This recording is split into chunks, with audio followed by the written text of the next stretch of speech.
Hello friends, welcome to my channel entry. So friends, আজকে আমরা আরেকটি শর্ট স্টোরি নিয়ে এসেছি। এই শর্ট স্টোরিটি হচ্ছে এম্পারার আকবর এবং তার যে প্রধানমন্ত্রী ছিল বীরবল, তার কাহিনী অবলম্বনে আজকের এই গল্পটি। তো চলো বন্ধুরা, শুরু করে যাক আজকের এই গল্পটি। যে গল্পটির যে শিরোনাম রয়েছে বন্ধুরা, সেটি হচ্ছে the crows in the kingdom. Kingdom মানে রাজ্য, আর ক্রোজ মানে হচ্ছে কাক। এখানে প্লুরাল ইউজ করা হয়েছে। ক্রোজ মানে হচ্ছে কাকগুলো, কাকগুলো ইন দ্য কিংডম মানে রাজ্যে কাকগুলো, অর্থাৎ কতগুলো কাক রয়েছে এ সম্বন্ধে আর কি আজকের এই গল্পটি। তো চলো বন্ধুরা শুরু করি। ওয়ান মানে হচ্ছে একটা দিনের, নির্দিষ্ট দিনের কথা বলছে, সেই জন্য ওয়ান ইউজ করা হচ্ছে। On one fine sunny day, অর্থাৎ একটা সুন্দর রৌদ্র উজ্জ্বল দিন। সানি ডে মানে হচ্ছে আকাশে সূর্য উঠেছে এমন একটা দিনে। তো সানি ডে সেই দিনে কথা বলা হচ্ছে যে one one fine sunny day, অর্থাৎ একটা রৌদ্র উজ্জ্বল একটা সুন্দর দিনে কি হচ্ছে, আকবর অ্যান্ড বীরবল, আকবর এবং Birbal were taking a leisurely walk in the palace gardens. Take a walk মানে হচ্ছে কোনো প্লেজার টাইম কাটানোর জন্য, অর্থাৎ কোনো অলস টাইম বা টাইম পাস করার জন্য যে হাঁটা হয়, আনন্দ বা স্বাচ্ছন্দ্য বোধের জন্য যে হাঁটা হলে সেটা হচ্ছে টেক আ ওয়াক। তো এখানে এই ফ্রেজটা মনে রাখবে বন্ধুরা।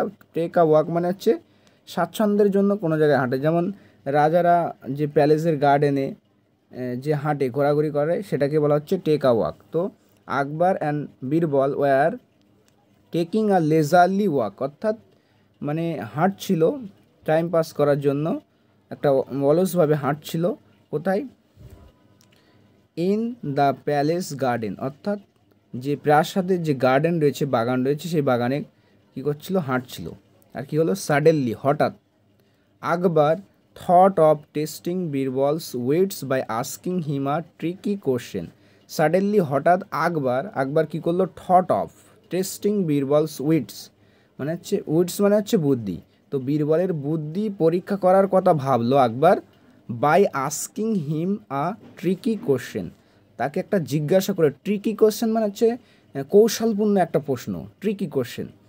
তো এম্পারার আস্কড বীরবল, এম্পারার মানে হচ্ছে সম্রাট। তো সম্রাট আকবর কী করলো, বীরবলকে জিজ্ঞাসা করলো। আস্ক মানে জিজ্ঞাসা করা। তো how many crows are there in our kingdom, আমাদের রাজ্যে কতগুলো কাক রয়েছে। হাউ মেনি ক্রোজ, কতগুলো কাক রয়েছে, are there in our kingdom, kingdom মানে হচ্ছে রাজ্য। তো আমাদের রাজ্য কতগুলো কাক রয়েছে, এটা জিজ্ঞাসা করলো এম্পারার আকবর বীরবলকে। Birbal could sense the amusement in the king's voice. Birbal could sense মানে হচ্ছে বুঝতে পারলো। তো কি বীরবল বুঝতে পারলো, দ্য অ্যামিউজমেন্ট মানে হচ্ছে যে আমোদ প্রমোদ, সেটাকে বুঝতে পারলো। ইন দ্য কিংস ভয়েস, অর্থাৎ রাজার যে কণ্ঠস্বরে যে অ্যামিউজমেন্টের ভাব, সেটা কিন্তু বীরবল উপলব্ধি করতে পারলো বা বুঝতে পারলো। অ্যান্ড এবং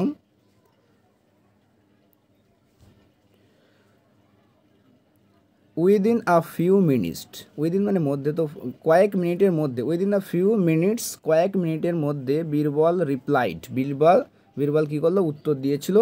মাই কিং, আমার রাজা, দেয়ার আর 80,971 ক্রোজ ইন আওয়ার কিংডম। তো দেয়ার আর 80,971 ক্রোজ, অর্থাৎ 8,971টি আমাদের রাজ্যে কাক রয়েছে, এটা বললো সে Birbal. Surprised and amazed, surprise হয়েছিল এবং কি হয়েছিল, তার সাথে সাথে সারপ্রাইজ মানে অবাক হয়ে যাওয়া, আর অ্যামেজ মানে হচ্ছে বিস্মিত হয়ে যাবে, একই এর সমার্থক শব্দ আর কি। সারপ্রাইজড অ্যান্ড অ্যামেজড অর্থাৎ আশ্চর্যান্বিত এবং বিস্মিত, হতভম্বিত আকবর ফাদার টেস্টেড বীরবল, আরও আগে কি করলো, সে আরও টেস্ট করলো, পরীক্ষা করলো। হোয়াট ইফ, কি হবে, we have more crows, what if কি হবে, কি হবে যদি আমাদের আরও কাক থাকে। উই হ্যাভ মোর ক্রোজ মানে আরও যদি কাক থেকে থাকে তাহলে কি হবে। বীরবল রিপ্লাইড, বীরবল উত্তর দিয়েছিল, oh then the crows from the other kingdoms must be visiting us. তাহলে তো অন্যান্য রাজ্য থেকে কাকগুলো আমাদের রাজ্যে ভিজিট করতে এসেছে বা সাক্ষাৎ করতে এসেছে। Then the crows from other kingdom, অর্থাৎ অন্যান্য রাজ্য থেকে যে কাকগুলো মাস্ট বি ভিজিটিং আস, অর্থাৎ আমাদেরকে ভিজিট করতে এসেছে অবশ্যই। হোয়াট ইফ, কী হবে, দেয়ার আর লেজার ক্রোস, যদি আরও কম থাকে তার থেকে, যেটা বললে তুমি তার থেকে যদি আরও কম থাকে। আস্ট আকবর জিজ্ঞাসা করেছিল। ওয়েল, বেশ, ওয়েল মানে হচ্ছে এখানে বেশ বা ভালো। Then some of our crows must be visiting other kingdoms, বেশ, তাহলে আমাদের কিছু কাক, সাম অফ আওয়ার ক্রোস মানে হচ্ছে আমাদের কিছু কাক কী হয়েছে, must be visiting other kingdoms, অবশ্যই অন্য রাজ্যে ভিজিট করতে গেছে, সাক্ষাৎ করতে গেছে বা বেড়াতে গেছে। রিপ্লাইড বীরবল উইথ দ্য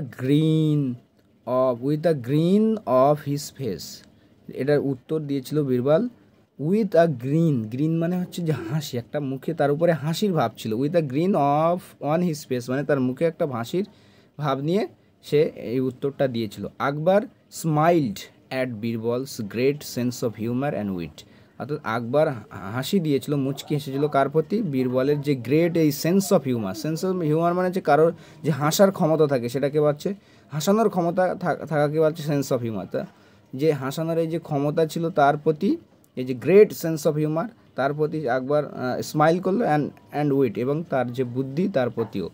তো এই গল্পটি পড়ে আমরা যে মানে নীতিবাক্য রয়েছে যেটা বুঝতে পারলাম, সেটা কি, এই নীতিবাক্যটা হচ্ছে there is always a solution if one thinks with ease, অর্থাৎ দেয়ার ইজ আছে কি আছে, অলওয়েজ আ সলিউশন, একটা সমাধান রয়েছে, ইফ ওয়ান থিংস যদি কেউ ভাবে, এখানে ওয়ান মানে কেউ, সমান অর্থে ব্যবহৃত হয়েছে, যে কেউ যদি ভাবে উইথ ইজ, অর্থাৎ ঠান্ডা মাথায় বা শান্তিপূর্ণভাবে একদম মাথা ঠান্ডা করে কোনো কিছু ভাবে, তাহলে সব কিছুরই একটা সমাধান রয়েছে। তো এই ছিল বন্ধুরা আজকের এই শর্ট স্টোরিটি। আগামীতে আমি আরেকটি শর্ট স্টোরি নিয়ে হাজির হব এবং সেটা আলোচনা করব। আশা করি এর থেকে আমরা ইংরেজি শিখতে পারবো। তো বন্ধুরা আজকে এই পর্যন্ত, বাই বাই, টাটা।